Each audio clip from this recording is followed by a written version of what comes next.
Hey guys, what's up? We're looking forward to another episode. Today we're gonna be talking to the guys from Bama Sports. So they cover everything Alabama football, basketball. So we're just gonna be talking to them about what's expected upcoming for football as well as basketball for sure. So, hey Mitchell, you there? Hey man, what's up? Can Hey, can you hear me? I can. All right. Hey, it's been a long time trying to get you guys, but I know you guys are so busy, so I do Yeah. appreciate you taking the time to be Yeah. on. So we're a startup podcast, and I love that you guys have a great following down there in Alabama. I'm a Notre Dame football fan, so full disclosure. So yeah, so I appreciate you taking the time. I know you said Matthew couldn't be here, but yeah, we'd just love to just talk to you guys. Tell us about how you guys got started and what thrives on Bama sports. Well, it got started, I think 2016. I Hmm. wasn't there when it originally started. It started, I think it was kind of like a 2 a.m. late night idea, like, hey, let's start an Alabama sports account. And it's just grown into what it has been today, just through hard work and just putting content on there. I've been on there for about 2 years, and Okay.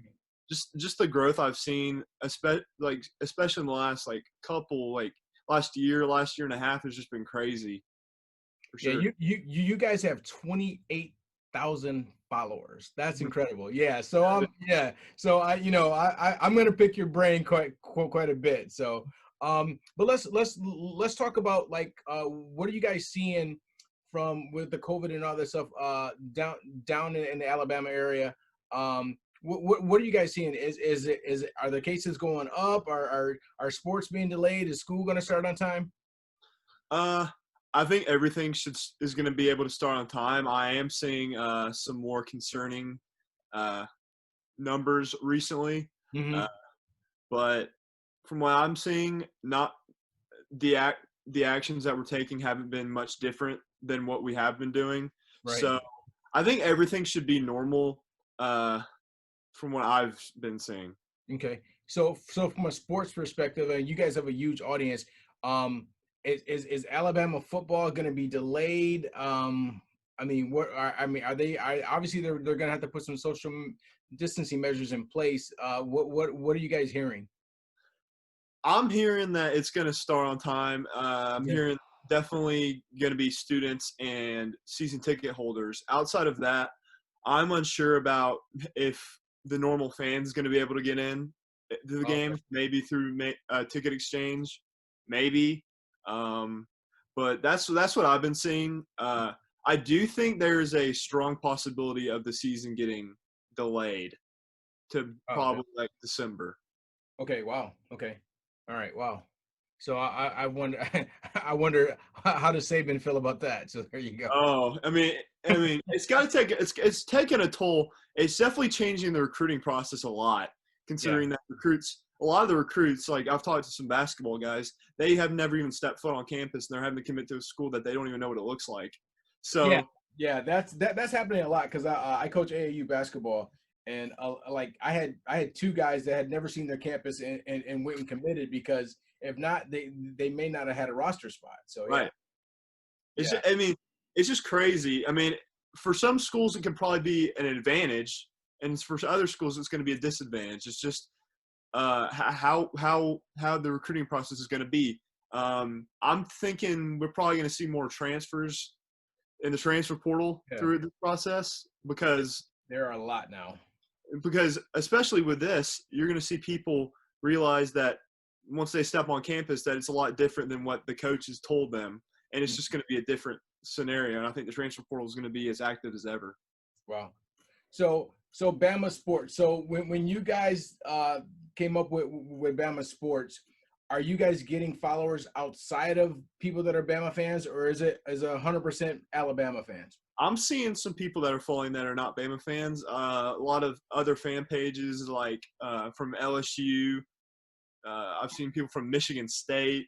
Really? Okay. Yeah, follow the account. South Carolina. A lot of other fan pages and fans just wanting some SEC related content. Okay. No, well, I mean, I've seen everything you guys have on your Instagram page, and you guys are to be applauded. I mean, that to me that is incredible what you guys have built, and it's I wish you guys all the success. From a basketball standpoint, you guys have Nate Oates as the head coach. He came from Buffalo, which is a school in the MAC. So I'm in the Toledo, Ohio area, and he was a legend at Buffalo. Mhm. I know his first year was kind of rocky. What do you guys expect from him in year two? I'm expecting at least Sweet 16. I'm a Really? big I'm a big Bama basketball guy.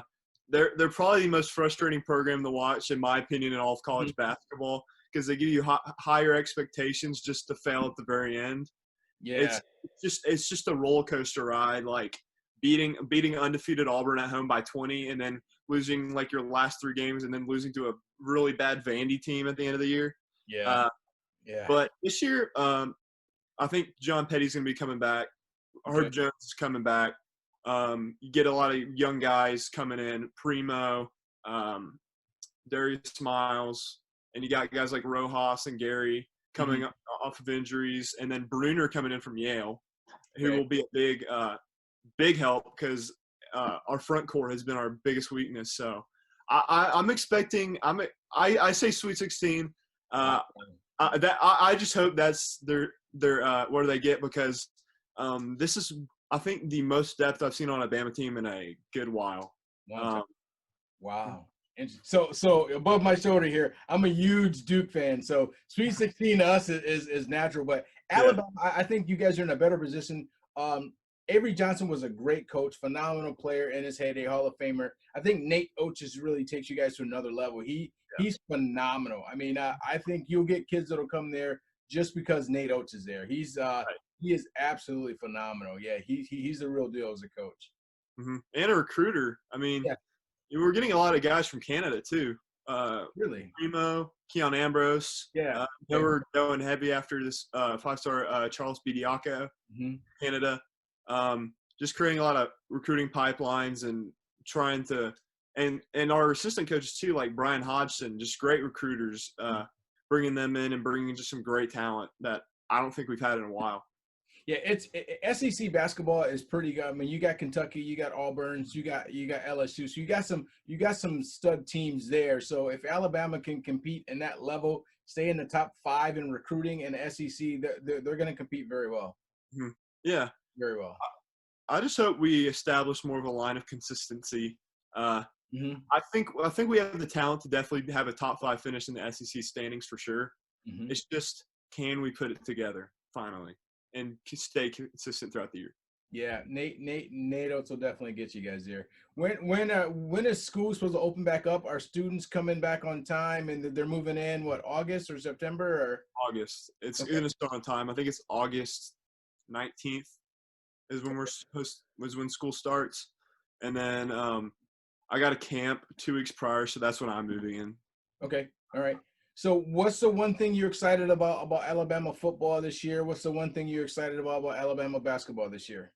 One thing I'm excited about Alabama football is this QB competition. I'm truly excited Yeah. to see who come out on top.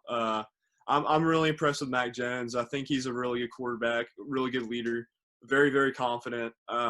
As you in the Iron Bowl through 2 pick sixes, Yeah. ended up coming back with 2 touchdown drives, even though we came up short, which was not really his fault, more the defenses. I'm really impressed with what I've seen from him. But Bryce Young, I'm really intrigued in what Bryce Young can bring to the table. I've heard raving reviews about him. I think he can be a once in a generation type of talent. Now I don't know if he's That going to be. good, huh? Wow. He's not going to be as good. I don't know if he's going to be as good as Tua. I can't really say that, but I've been hearing great reviews about him, and that's what I'm most excited to see. That and hopefully our defense improving a little bit more this year. Now, will Alabama be? They'll be preseason top three, I'm sure. Do they have the team to win it this year? I do think they have the team to win it. Getting Dylan Moses back on defense, McMillan, another veteran guy who tore his ACL. Yeah. The thing that killed us last year, we had two true freshmen inside starting linebackers, and Wow. they didn't really grasp the system quite how I think that we wanted them to. And to get these veteran guys back and just to have a lot more depth at inside linebacker should be a great help to us. I think our biggest loss will be some of the guys in the secondary, such as Xavier McKinney. Mhm. But I think we can help those losses, and I think the defense should definitely improve this year. And I think we can be contender. It's just can we beat Clemson and can we beat Ohio State? So I was just going to ask you who is your biggest threat? You know, and if you were going to pick your top four for the BCS, who would your top four be? I'm gonna definitely say Clemson, Ohio State are going to be in the playoff. I just don't see anyone in the ACC competing with Clemson in their division. The only chance I think they have of losing is in the ACC championship game. If North Carolina plays really well this year. Ohio State, another great team. Yep. Didn't really lose that much except guys like Chase Young and some good players on defense. Yeah. I still think their defense is going to be fine with the amount of guys that they bring in, but I think Ohio State definitely gets in there. I might be biased. I think Bama gets in there this year. I think we're going to get back in there. The offense shouldn't miss too much of a beat. We're just changing quarterback. Most of the offense should be the same. I mean, we're replacing Jerry Jeudy and Ruggs with we're still keeping Devontae Smith, and Waddle should get more catches. So I think Bama should be in there. Now, what I'm interested in seeing is I think that fourth spot is either going to be Florida or the Pac-12 champion. Really? So, okay, so I'm hearing Notre Dame. I know Notre Dame's got a tough game against Pitt. USC is going to be good. But if they go 12-0, I don't see them I don't see them staying out. The problem is that you can't go 12-0 and go and get taken behind the woodshed against a team like Alabama or Clemson. You can't do that again. So yeah. Notre Dame. I think they got a lot of talent. Of course, getting Ian Book back helps a lot. Yeah, it's just y'all's schedule is very difficult, and y'all don't have much room for error. So don't y'all play Clemson too this year? I think Clemson is on the schedule. So I know we have Pittsburgh at USC. I think Clemson is on the schedule, but it's at home. So that helps. Let's say Notre Dame. Okay, let's see if Clemson goes undefeated, and that's your one loss, and you beat a good USC team, and Pitt performs well in the ACC, then I think you could have a case for the 4th spot. Yeah, Pitt's going to be a top 25 team, so they're going to be really good. I do think Pitt bounces back this year. Yep, they got some good talent. I agree. All right, basketball. Tell me what are you? I know you said Sweet 16. SEC finish. You guys finished top 5, top 4. I hope top 5. I was probably asking for a lot, but I mean, I'm just seeing the amount of depth, especially bringing Petty back. You got Primo, JQ at point, and then you got Petty at shooting guard, and Jaden Shackelford, who I think is going to be a stud this upcoming year, probably might be our best player. Then you got guys like Alex Reese, who've just been there a long time, good depth players, rotational players. Herb Jones, one of the best defenders in college basketball, if not the best defender in college basketball. And then getting guys back in the front court, such as Juwan Gary, James Rojas, and Jordan Bruner. I like what I'm seeing from Alabama in terms of what they're getting in for depth and for just straight up talent. I mean, one thing we struggled with at times was getting rebounds, and that shouldn't be a problem this year. Okay, awesome. All right, well, hey, you know what? I appreciate you taking the time. Would love to have you guys back on the show, you and Matt. I know you guys are busy. I'm a big fan. I'll continue to follow you guys, and I appreciate you taking the time, Mitchell. Thank you. Oh, yeah, you're welcome. All right, thank you. Take care. Have a good one. All right, you too. All right, that was good. See y'all who wanna plan with me. Wave your hands across the land.